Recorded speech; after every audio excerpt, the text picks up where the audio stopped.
বলছি আমি লক্ষিন্দর যেন পাঠশালা থেকে গিয়ে ফিরে যাচ্ছে। লক্ষিন্দরকে যদি আমি বিয়ের কথা স্মরণ না করিয়ে দিই তাহলে তো আমি কোনোদিন বিশ্বমাঝে বিশ্ব পূজিত হতে পারবো না। তাই আমি এই মুহূর্তে মনস্যার রূপ দূরে রেখে সাজলাম আমি সুন্দরী রমণী, নাম হবে আমার সোনা। সাজলাম আমি সুন্দরী রমণী, নাম হবে আমার সোনা। তাই আমি এই মুহূর্তে লক্ষিন্দরের সম্মুখে চললাম, লক্ষিন্দরকে বিয়ের কথা স্মরণ করি।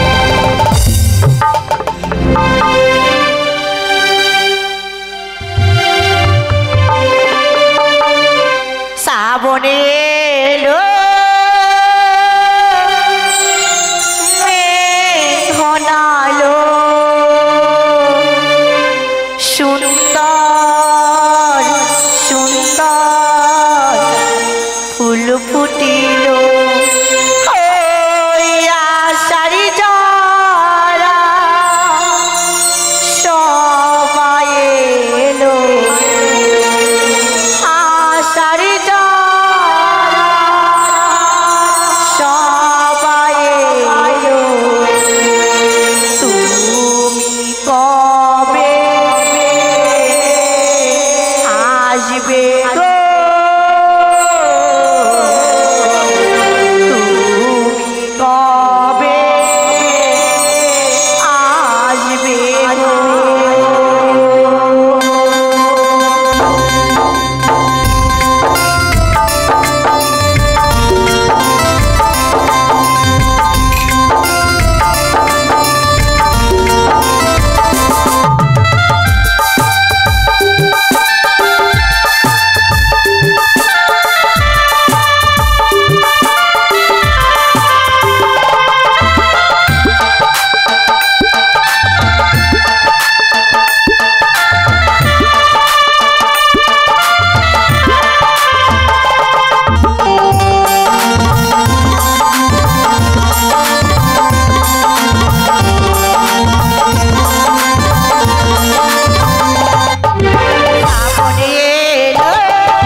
সত্যি গো, গগনে অনেক বড় বেলা হলো।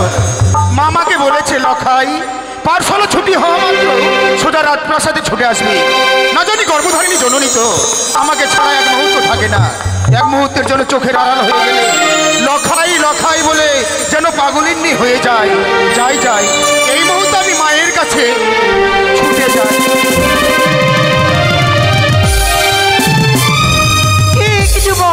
তুমি কি পথ থেকে চলতে পারো না? তার মানে তুমি কি বলতে চাইছো? কেন আমায় ধাক্কা দিলি? আমি তোমাকে ধাক্কা মেরেছি? হ্যাঁ। না না, আমার মনে হচ্ছে তুমি আমাকে ধাক্কা মেরেছো। কি বলছো? তুমি ধাক্কা দিয়ে বলছো আমি ধাক্কা দিয়েছি? এ হতে পারে না। ঠিক আছে গো, প্রথম আগে তোমার সঙ্গে ধাক্কা লেগে আমার যদি কোনো অন্যায় হয়ে থাকে তুমি আমাকে ক্ষমা করে দিও। আমার পথ থেকে সরে দাঁড়াও, আমাকে তুমি যেতে দাও। দাঁড়াও যুবক, বলছি কি তোমাকে কয়েকটি কথা জিজ্ঞেস করবো আমি। বলো।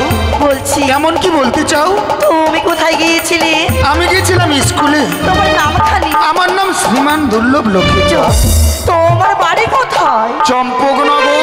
তোমার পিতার নাম? চম্পকনগরে যিনি শিরোমণি, সবাই তাকে একই নামে চিনি। চাঁদ সওদাগর হচ্ছে আমার পিতা। আমি সবই বুঝলাম যুবক, তোমাকে আর আমি একটা কথা জিজ্ঞেস করবো গো। বলো। বলছি কি তুমি কি বিয়ে করেছো? কি বললে? বিয়ে করেছো? হ্যাঁ? আচ্ছা বলো তো, বিয়ে কি কোনো গাছের ফল? বিয়ে কি কোনো নদীর জল? বিয়ে কি কোনো খেলনার বোতল তাকে নিয়ে খেলাধুলো করা যায়? ছি, ছি, ছি, ছি, ছি, ছি। এত বড় যুবক ছেলে হয়েছে তাও বিয়ে কি জিনিস তা জানি না। তুমি ঠিকই বলেছ। কেননা রাজপ্রাসাদে বড় হয়েছি, ছোট থেকে পিতামাতা কোলে পিঠে করে আমাকে মানুষ করেছে, কিন্তু পিতামাতার মুখে আমি বিয়ের কথা কোনোদিন শুনিনি। এই তোমার মুখে প্রথম শুনলাম। তাই কেন যুবক, তুমি যদি বিয়ে করো আমি কি সুন্দরী, আমাকে সুন্দরী করে লাভ করতে পারবে তুমি। তোমার থেকেও সুন্দরী? হ্যাঁ, সে কি করবে জানো? কি করবে? সে তোমার পাশে বসে তোমার মিষ্টি মিষ্টি কথা বলবি, ও গান শোনাবে গো। তাই নাকি? হ্যাঁ যুবক। আমি বিয়ে করলে তোমার থেকেও অপরূপ? হ্যাঁ। সত্যি এতক্ষণে বুঝতে পেলাম। ভেবেছিলাম কয়েকটি কথা বলে তোমার সঙ্গে মায়ের কাছে ফিরে যাব। তোমার মাথাটা নিশ্চয়ই খারাপ আছে। আমার পথ থেকে সরে দাঁড়াও তো, আমার জন্য মা অপেক্ষা করছে, তুমি আমাকে যেতে দাও।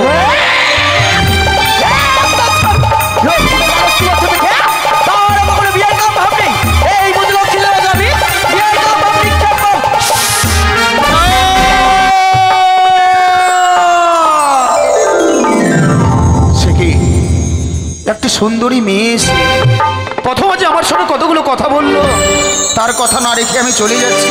না না না না, তার মুখখানা দেখবার জন্য যে আমি বিচলিত, তার মুখখানা দেখবার জন্য যে আমার মন ছটফট ছটফট করছে।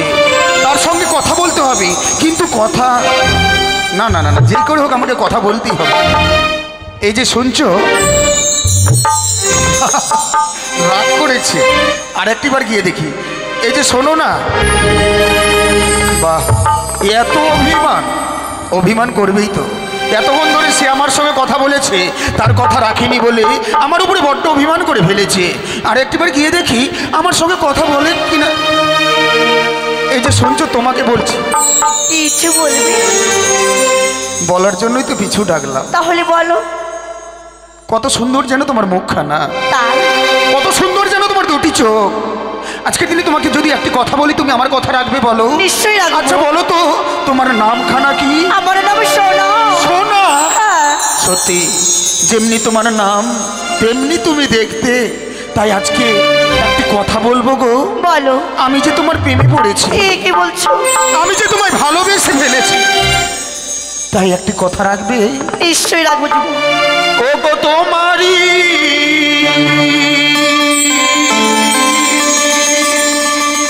পরশে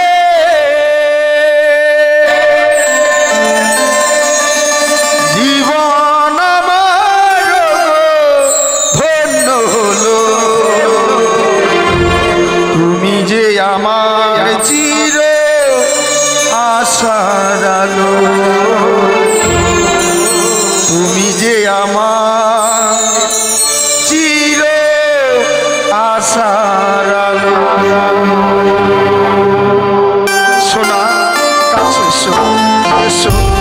শোনা এসো।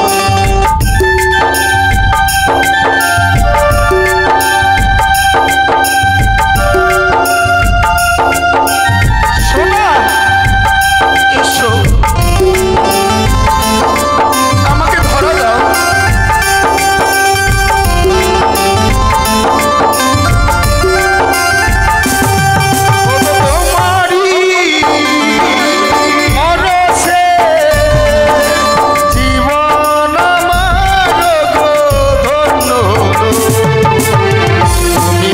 আমার চির আশার আলো, তুমি যে আমার চির আশার আলো, তোমারই ভরসে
আমাকে ভালোবাসো সত্যি সত্যি, তুমি একবার আই লাভ ইউ বলো। তুমি যে আমার আশা, তুমি যে আমার চির আশা, তোমারই ভরসে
ভালোবাসো তো? মিথ্যে কথা বলছো, মিথ্যে বলছো না? তুমি আমার কাছ থেকে দূরে দূরে থাকো কেন?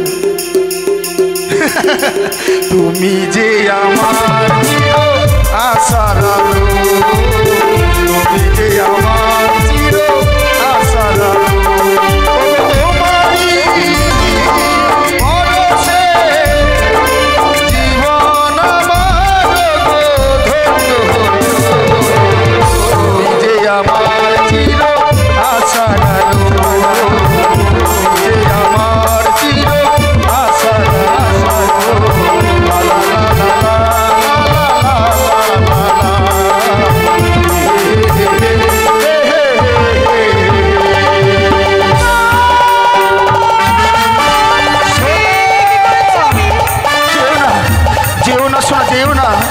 অমন করে এসে আমাকে পাগল করে দিয়ে তুমি আমার কাছ থেকে কেন দূরে চলে যাচ্ছ? আমি যে তোমাকে সারাটি জীবনের জন্য আমার কাছে পেতে চাই। কি বলছো তুমি? আমার কাছে তুমি আসতে পারবে না? তবে কেন এসেছিলে প্রথম আজে? কেন তোমার রূপ দেখে আমাকে পাগল করে তুললে? কেন কেন কেন কেন? তুমি যদি সত্যি আমাকে পেতে চাও তবে তোমাকে কিছু কর্ম করতে হবে। এমন কি করতে হবে? কি করতে হবে জানো? রয়েছে তোমাদের গোসাবল্লী,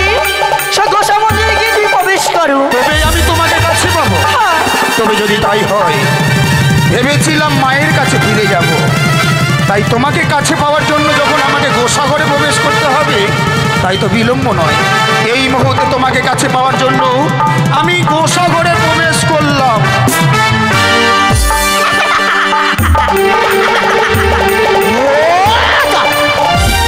গিয়েছিলাম ওদের কাছে, বলেছে মা বাবা রাঙাতলা পুষ্পাঞ্জলি দে,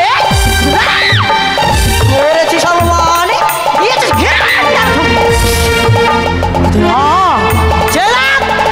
তোর করিষ্ঠ মতো সীমান্তুল্লাহ লক্ষ্মীধরকে আমি বিয়ের কথা স্মরণ করে দিয়েছি।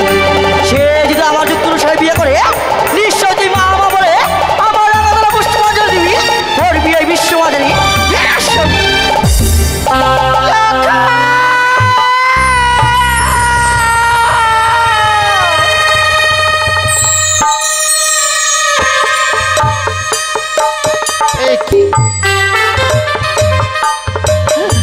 আমার শ্রীমান দুর্লভ লক্ষ্মী এখনই ফিরে এলো না।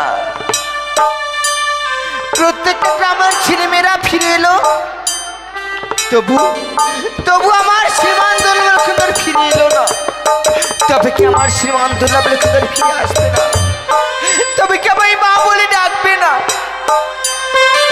ওগো বাবারা, ওগো মায়েরা, আমায় বলে দিন, আমার লক্ষ্মীধর ফিরে আসবে না, আমায় মা বলে ডাকবে না। ওরে ওরে আমার নয়ন মনে একেবারে পেলা, একেবারে ফিরে সবাই মা বলে ডাক, আমায় মা বলে ডেকে আমায় তাবৎ প্রাণকে শীতল করে দে।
বৌমা, তুমি এইভাবে প্রাসাদে একাকিনী কান্না করছো কেন? কি হয়েছে? কি হয়েছে তোমার বৌমা? তুমি পাগলিনী বেশে এইভাবে কান্না করছো কেন? মন্ত্রী কাকা, বৌমা, আজকে আমার কপাল ভেঙে গেছে। তোমার কপাল ভেঙেছে?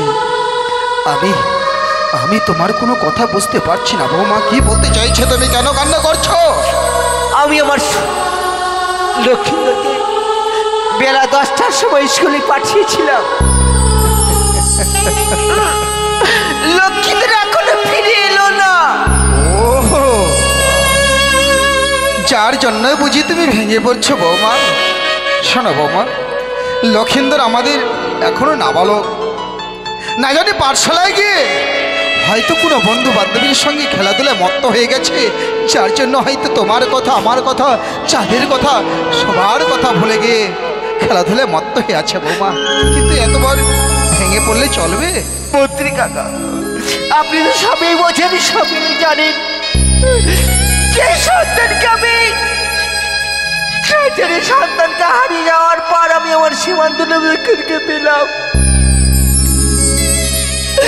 আর যে লক্ষ্মীদেরকে পেয়ে আমি সব কিছু ভুলে গেছি। বৌমা, বলুন, আমি সব লক্ষ্মীদেরকে ছাড়া আমি প্রাণে বাঁচবো না। জানি বৌমা, কারো যদি কোনো কিছু হারিয়ে যায়, হারানো ভয়টা তার মনের ভিতরে থেকেই যায়। বেশ, লক্ষিন্দর এখনো প্রাসাদে ফেরেনি বলে তুমি লক্ষিন্দরের সঙ্গে যখন পাগলিনী হয়ে গেছো, আমি এক্ষণে যাচ্ছি বৌমা। সারা চম্পকনগর তন্ন বিতন্ন ঘুরে খুঁজে যেখান থেকে হোক না কেন আমি আমার দাদু ভাইকে এনে দেব, কথা দিলাম। আর দাদু ভাইকে যদি নামতে পেরেছি, আমিও প্রাসাদে প্রবেশ করব না, এ তোমায় কথা দিলাম।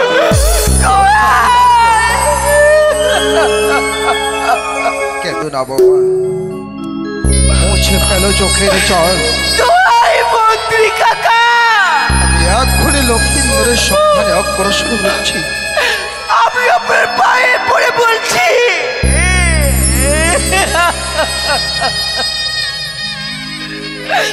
আমি আমার সন্তানকে চাই। আমি আমার দুর্লভ লক্ষ্মীদেরকে খুঁজে বার করে এনে দিন। আর যদি দুর্লভ লক্ষ্মীদেরকে খুঁজে বার করে আমায় এনে দেন, আমি প্রাণে বাঁচবো না। আমি সুন্দর জীবনকে প্রাণে আমি এক্ষুনি যাচ্ছি আমার দাদু ভাইয়ের সন্ধানে। সারা নগর চম্পক নগর তন্ন বিতন্ন করে খুঁজে আমার দাদু ভাইকে নিয়ে আমি তোমার হাতে দিয়ে যাব, তোমার হাতে দিয়ে যাব, তোমার হাতে দিয়ে।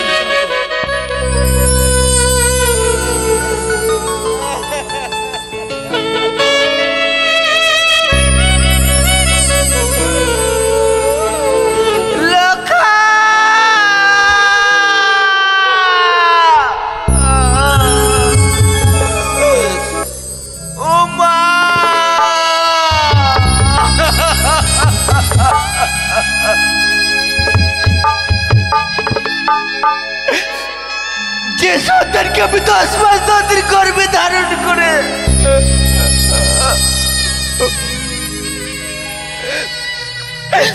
আমারই পক্ষের সাদা পান করে মানুষ করেছি,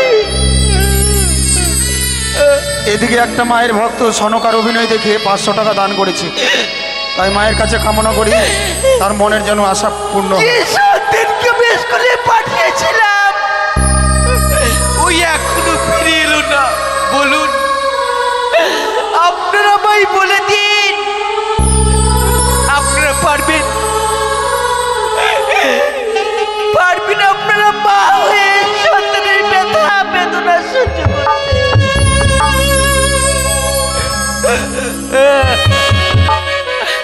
আমি ঠাকুরের কাছে কামনা করি, ওগো ঠাকুর আমার সন্তানকে এনে দাও, যে সন্তানকে নিয়ে আমার গর্ব।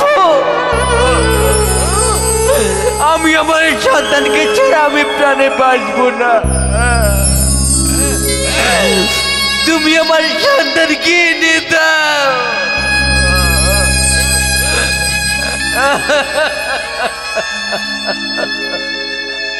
ও গো, ও গো ভগবান, ও গো ঈশ্বর, ও গো দয়াময়, না না না, তুমি আমার সন্তানকে কেড়ে নিও না। না না, তুমি আমার কোল শূন্য করো না। কেন কেন তুমি আমার কোল শূন্য করতে চাইছো? তুমি যদি আমার কোল শূন্য করো, কে কে আমার মা বলে ডাকবে? কে আমার কাছে খেতে চাইবে? না না না না,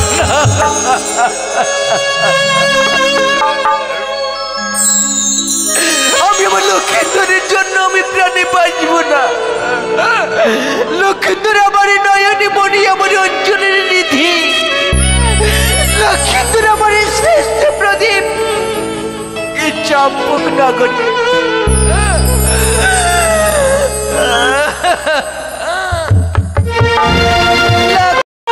আমাকে আজ কিছুতেই ভালো লাগে না। ওই সুন্দরের প্রতিচ্ছবি যেন আমার দুই নয়নে ভেসে ওঠে। তবে কি আমি ওই সুন্দরীকে কাছে পাবো না? না না না, কিছুক্ষণ অপেক্ষা করে দেখি আমাকে নিয়ে যাওয়ার জন্য এই গোসা মন্দিরে কেউ আসে কি না।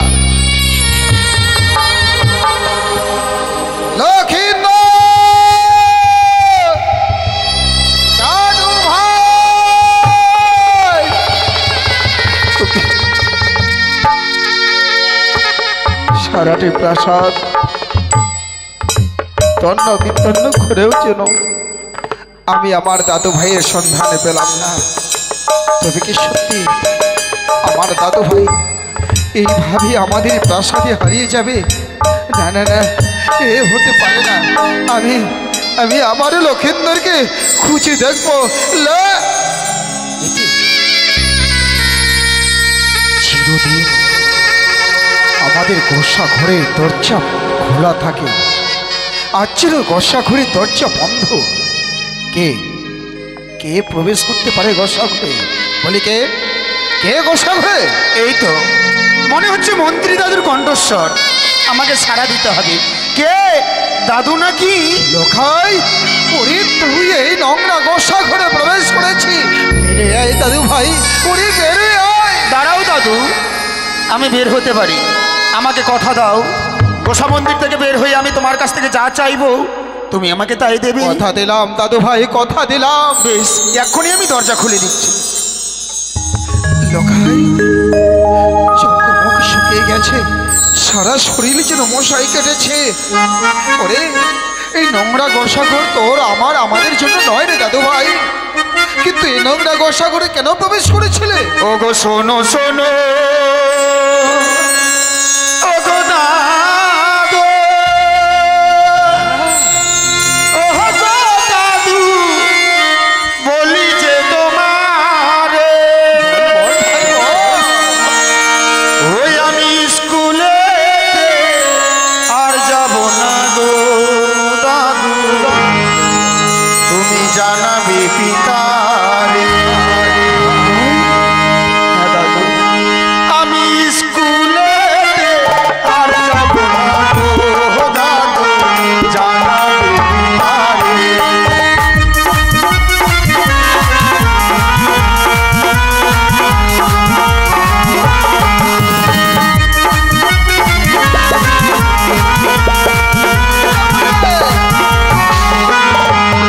আমার শোনো শোনো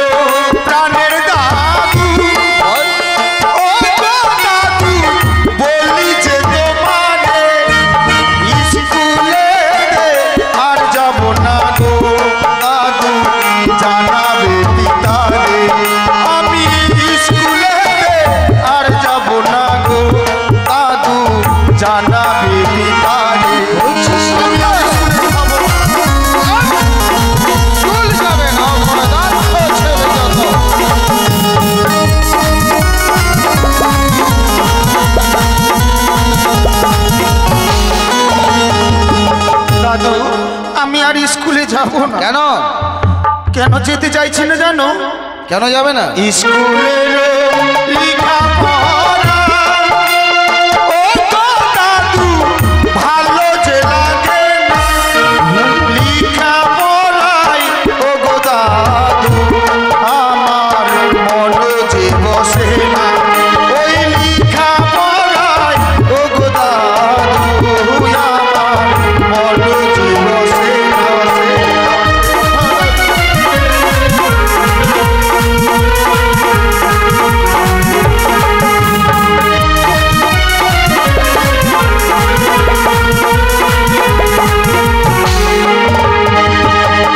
জানো দাদু, লেখাপড়ায় মন বসবে কি করে? আরে মনে তো তোর রং লেগেছে। সত্যি বলেছো, কিন্তু আমি লেখাপড়া ছেড়ে আমি কি করব জানো? এ, লেখাপড়া ছেড়ে দাদু ও তো দাদু বিয়ে যে আমি বিয়ে করব। বিয়ে করতে চাইছিস? আরে আমি বিয়ে করব। লক্ষিন্দর, বিয়ে হবে তো? হ্যাঁ, বিয়ে হবে? হবে। নিশ্চয়। কোথায় ওরে, বিয়ে হলে বিয়ের উপযুক্ত বয়সের প্রয়োজন। কিন্তু আমি যে এক সপ্তাহের মধ্যে বিয়ে করতে চাই। এক সপ্তাহের মধ্যে? হ্যাঁ, এক সপ্তাহের মধ্যে তো বিবাহ হবে না ভাই। তবে আমি কি করব জানো? কি? বিয়ে যদি না দাও দাদু, আমি প্রাণে মারা যাই। আমার বিয়ে যদি না দাও দাদু, আমি প্রাণে মারা যাই।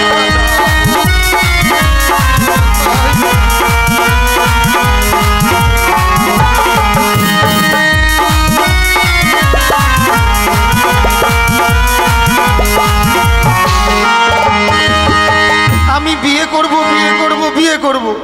লোকাই, বিয়ের প্রাপ্ত একটা বয়স থাকে দাদু ভাই, এখন তোমার সেই বয়স হয়নি। যদি আমার বিয়ে না দাও কি করব জানো দাদু? কি? এই মুহূর্তে যাব না আমি মায়ের কাছে ফিরে। সর্বক্ষে দেখা যায় একটি নদী, সেই নদীতে গিয়ে আমার এই সুন্দর প্রাণ আমি এক্ষুনি বিসর্জন দেব। না দাদু ভাই, এই কাজ করতে চাসনি। ওরে মা যে তোর জন্য পাগলিনী হয়ে আছে দাদু ভাই।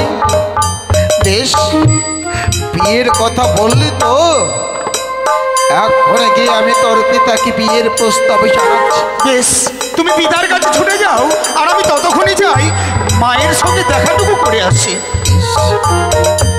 হে ঈশ্বর, যে এখনো তোদের নাবালক, সে বিবাহ রেশায় মাতোয়ারা। আর সেই কথা আমি কি করে গিয়ে চাঁদকে বলি যে আমার দাদু ভাই লক্ষিন্দরের বিবাহ নেশায় মাতোয়ারা হয়ে গেছে? কিন্তু না, আমরা যে বলতেই হবে, নইলে চাঁদ আমাদের লক্ষিন্দরকে এমনি ভাবে হারিয়ে ফেলবে না। আমি তা কখনো হতে দিতে পারি না। এক্ষুনি চাই চাই আমি সেই চাঁদের কাছে।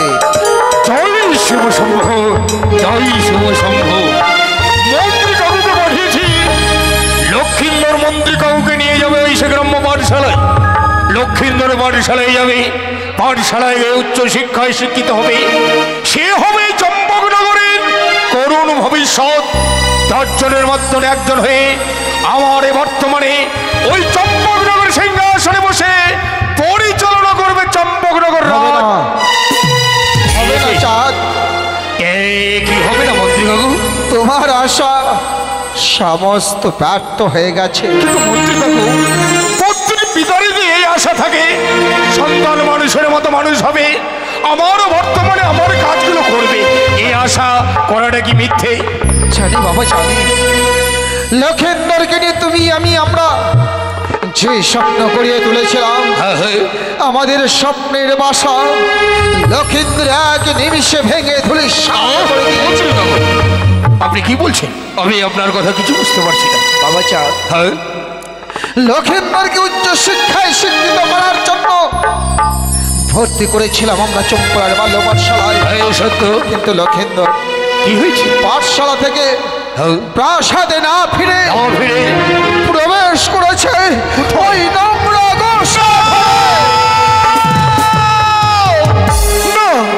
মন্ত্রী কাকু, এ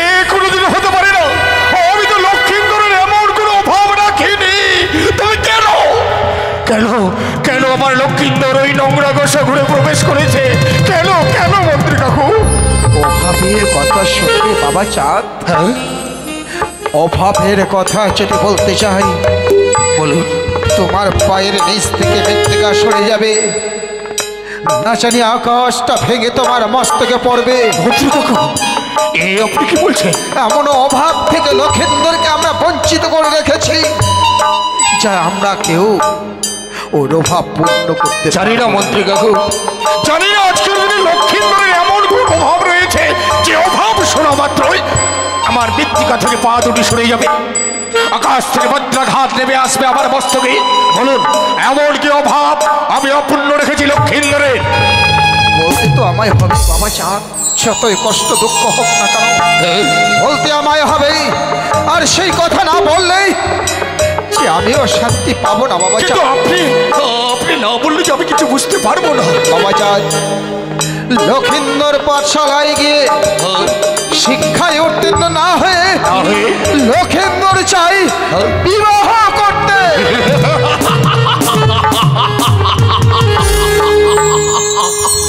মন্ত্রী কাকু, আপনি আমাকে হাসালেন মন্ত্রী কাকু। তুমি হ্যাঁ, আমি হাসলাম। যে সন্তানের মুখ দিয়ে এখনো দুধের গন্ধ যায়নি, যে সন্তান আমার বয়সের, আমি এই বয়সে সন্তান বিয়ের জন্য উৎপাত হয়ে যাবে, আমি হাসবো নাকি কাঁদবো নাকি? প্রথমে কথাটা আমিও হেসে উড়ে দিয়েছিলাম যখন লক্ষিন্দর বলে, ওগো দাদু, এক সপ্তাহের মধ্যে যদি আমার বিবাহ না দাও, আমি আমার সুন্দর জীবনকে বিসর্জন দেব ওই অপরাধ সাগর। সংযত হয়ে কথা বলো। এবার আমি ঠিক বুঝতে পেরেছি, আমার সন্তান লক্ষিন্দর হয়তো বিয়ের জন্য উৎপাত হয়নি। আপনি এই বয়সে বিয়ের জন্য উৎপাত হয়ে গেছেন শুধু আপনার কারণে লক্ষিন্দর আমার বিয়ের জন্য উৎপাত হয়ে পড়েছে। আপনি একজন ঠক, প্রতারক, চোর।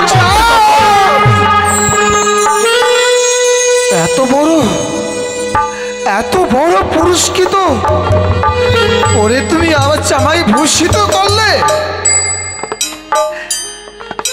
তোমার পিতার অবর্তমানে তোমার পিতা দিয়ে গেছিল আমাকে, আমার কোলে তোমাকে ছোট্ট থেকে বুকের স্নেহ মায়া মমতা দিয়ে এত বড় করে চক্ষুলার অধীশ্বর তৈরি করেছি তোমাকে। আর আজ অবশেষে বললে তুমি আমি ঠক, আপনি ঠক, আমি প্রবঞ্চক, আমি বিশ্বাসঘাতক। তাই একজন বিশ্বাসঘাতক, ঠক, প্রতারকের স্তন এই রাজপ্রাসাদে নেই। বের হয়ে যান, এই মুহূর্তে রাজপ্রাসাদ থেকে বের হয়ে যান। আমি আমার মুখ দর্শন করতে চাই না। চাঁদ, চলেই যাব বাবা, চলেই যাব। আজ যাবো যে আমার এতটুকু দুঃখ নেই, দুঃখ একটাই যে এত বড় পুরস্কার এতদিন তুমি তোমার কাছে গচ্ছিত রেখেছিলে, আজ তোমার পুরস্কারে আমায় ভূষিত করেছে। ও চম্পকনগরে প্রজাবর্গ, ও চম্পকনগরে আত্মীয় স্বজন, রইল চাঁদের তোমরা হাজার হাজার সেনা সৈন্য, রইল চাঁদের সোনার চম্পকনগর। এই মুহূর্তে চাঁদের প্রাসাদ পরিত্যাগ করে দাঁড়ান মন্ত্রী কাকু, রোষ বেশে আপনাকে হয়তো কোনো কটু কথা বলে ফেলেছি, কিন্তু আপনি হয়তো জানেন না, আপনি যখন লক্ষিন্দরের বিয়ের কথা বললেন আমার এই বক্ষখানি যেন বড় কম্পিত হয়ে উঠল। বারবার যেন মনে পড়ে গেল ওই সে দুলালির হাতটির মার কথাগুলো। কোন কথা? ভক্তহতি লক্ষিন্দরের পাঠশালা থেকে ফিরে এসে বলতো, পিতা গো, আমি আর কোনোদিনও পাঠশালায় যাবো না পিতা। আমি বললাম, কেন রে লক্ষাই? লক্ষিন্দর বলল, জানেন পিতা, আমি যখন পাঠশালা থেকে ফিরে আসি ওই দুলালি ধাত্রী বাবাকে বক্ষ মাঝে নিয়ে বড় কন্দল করে, বড় ভালোবাসে, বড় স্নেহ করে। আমি সেই দিন বুঝেছিলাম হয়তো লক্ষিন্দরের প্রতি কোনো লোভ রয়েছে দুলালি ধাত্রী মা। আমি প্রহরী দ্বারা আনয়ন করলাম এই রাজপ্রাসাদে দুলালী ধাত্রী মাকে। আমি যখন বললাম, বলো তো দুলালী ধাত্রী মা, কেন তুমি লক্ষিন্দরকে নিয়ে বক্ষ মাঝে নিয়ে বড় খন্দন করো? কি হয়েছে? কেন তুমি লক্ষিন্দরকে অতটাই ভালোবাসো তা তোমার সন্তানের থেকে বেশি আমার সন্তানকে ভালোবাসো? দুলালী ধাত্রী মা যেন কিছুই বলতে স্বীকার করলো না। ক্রোধ হয়ে বেশি তখন প্রহরী দ্বারায় শত শত ব্যত্রাঘাত করলাম। ওই ব্যত্রাঘাত সহ্য না করতে পেরে দুলালী ধাত্রী মা বলে ফেললো, সদাগর মহাশয়,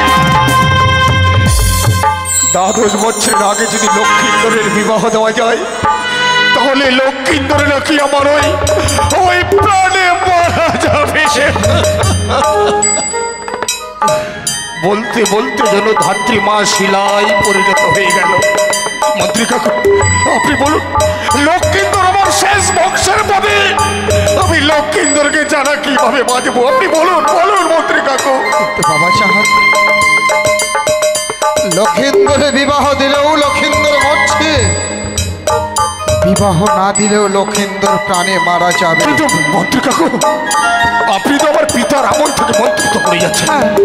শত শতবার বিপদের সম্মুখীন হয়েছে আপনি, শুধুমাত্র আপনার কারণে আমি বিপদ থেকে উদ্ধার পেয়েছি। আপনি আমার সন্তানকে বাঁচিয়ে দিন, আপনি আমার সন্তানকে বাঁচিয়ে দিন, বাঁচিয়ে দিন। এই বিপদ থেকে উদ্ধার পাবার মতো আমার কাছে কোনো চুক্তি নেই। আমি চুক্তি আছে, আছে, আপনি আপনি আমার শেষ ভরসা। আমি চুক্তিহীন হয়ে যাচ্ছি বাবা, তবু তোমাকে বলছি আমাকে একটুখানি সময় দাও, আমি একটু ভেবে। ভাবো ভাবো, যত সময় লাগে ভাবো, ভাবো। চাঁদ, হ্যাঁ, আরে আসেন কেন বলুন। পেয়ে গেছি। হ্যাঁ, পেয়েছে। লক্ষিন্দরে বিয়ের মত ভুলানোর একটাই উপায় পেয়ে গেছি। কি উপায়? কি উপায় বলুন। কোনোদিন কোনো কারণে আমি উড়িষ্যার কটক শহরে গেছিলাম না? হ্যাঁ, গেছিলেন। দেখে এসেছিলাম সেটাই কি? স্বর্ণ স্বর্ণ পাটুল। স্বর্ণ বাটুল? কিন্তু এই স্বর্ণ বাটুলে কি হবে? আরে আপনি হাসছেন কেন? হাসবো না তো আর কি করবো চাঁদ?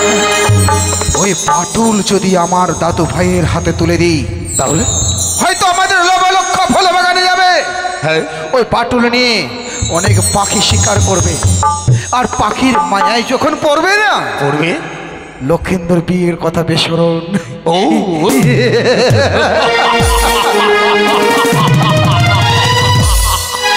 বুঝেছি, বুঝেছি মন্ত্রী কাকু। লক্ষিন্দর আমার বয়সে নবীন, এই বয়সে যদি লক্ষিন্দরের হস্তে ওই সে স্বর্ণ বাটল তুলে দেওয়া যায় তাহলে লক্ষিন্দর আমার বিবাহের কথা ভুলে যাবে। বেশ, যত টাকা লাগে আমি দেবো। এই মুহূর্তে আপনি আপনি ওই বাটুলের ব্যবস্থা করুন। তাহলে আর বেলা